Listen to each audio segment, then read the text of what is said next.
Hey guys, okay, so another thing nobody ever talks about is how to empty your ostomy bag.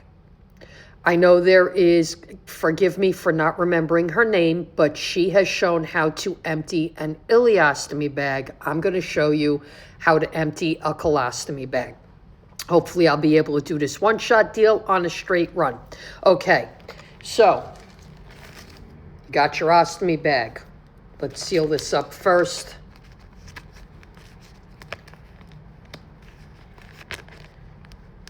All right, now what we normally do to make things easier, not just to prevent pancaking, but to help everything go through the bag, we use a lubricating ostomy deodorizer, okay?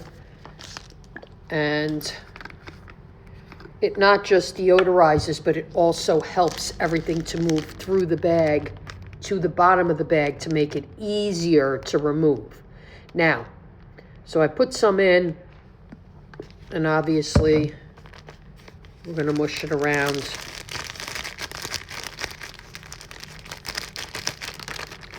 And with the help of some chocolate frosting, just because obviously I want to make this easy to see, and it would be difficult to do it any other way. Okay, so now you see you've got the liquid in here. Now hopefully this will cooperate and do what I'm hoping it's going to do, so it will make it easier to explain how this will work. So take a nice big glob of chocolate frosting. And now once we get that in the bag, and now I don't know how sticky this is going to be, so I don't know if it's going to work. So if you look, it will make its way down through the bag with minimal sticking.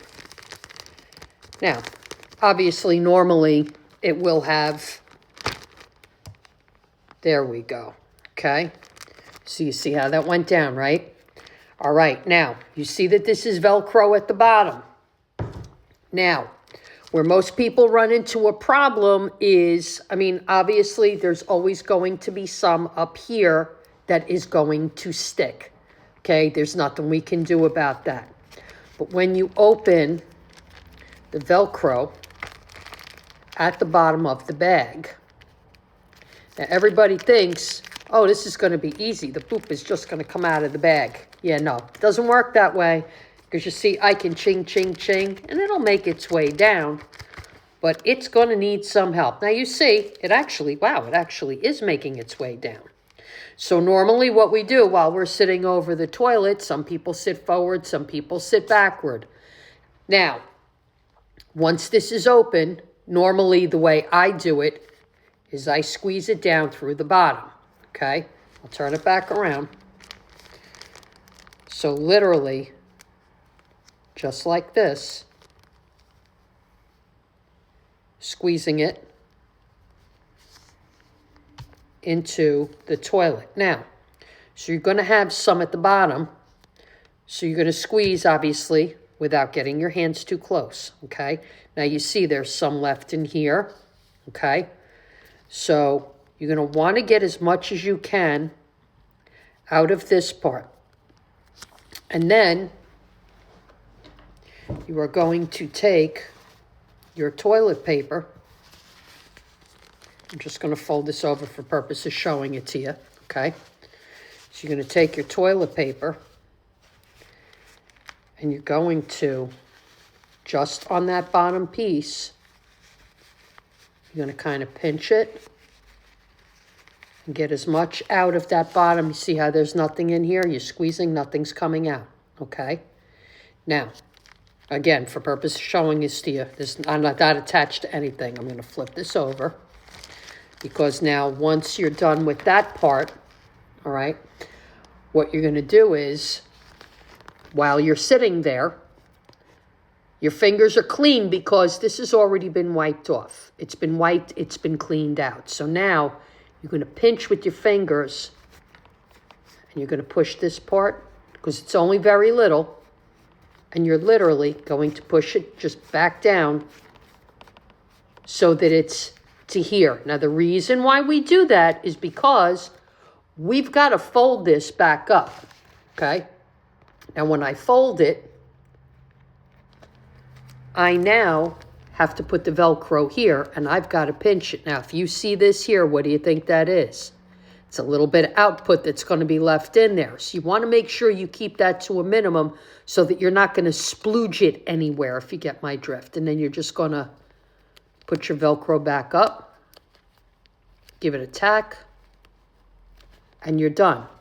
Now, people say, well, what about what's left in the bag? Now, if you've got a dark color bag, a black bag, the fleshy color one, I only brought a clear one just so that you can see this. Normally I have one and it's like a beige color. Now, if you have only clear bags, because a lot of people, that is all that the insurance will cover, you can get any kind of a squeeze bottle of water. If you need, you can get an irrigating bottle. It literally looks like a water bottle, but it's got a straw that bends backward. You can put it into the end of this bag, squirt the water straight up while it's attached to you, and most of this will rinse down. You can help it a little by doing this once it's got water in it. If you're really brave and you're confident that you're not going to have any output, you can physically take the bag off, squirt water into it while it's closed, do this, and empty it into the toilet. So you can do that any number of ways. That is entirely your choice and entirely up to you. It's not like you're walking around with a filthy bag. Now, again, a lot of people wear the solid color bags. So this, you're not even going to see this. So obviously for the people who have the clear bags, just carry a small plastic bottle with you. You can have any kind of a squirt bottle. You technically don't even need a squirt bottle. As long as you can get, just turn this upside down, put water in it, close it back up, mush it around, and then empty it into the toilet. All right? Any other questions, guys? Hit me up. Hope that helps.